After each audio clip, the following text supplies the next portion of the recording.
How to add your Microsoft 365 account to Outlook. Hey everyone, welcome back to the channel. If you are new here, don't forget to hit the subscribe button and turn on the notification bell to not miss any updates.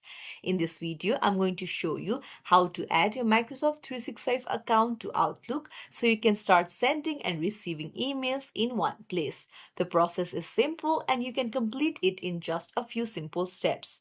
Before you begin, make sure you have your Microsoft 365 email address and password ready because Outlook will ask for them during the setup. So start by opening up your browser or app and then search for Outlook, and then you need to go to the Outlook login page. Now, something like this will pop up, and you'll need to type in your Microsoft 365 email address and then put in your password. So, uh, if your organization uses multi-factor authentication, you may also need to approve the sign-in on your phone.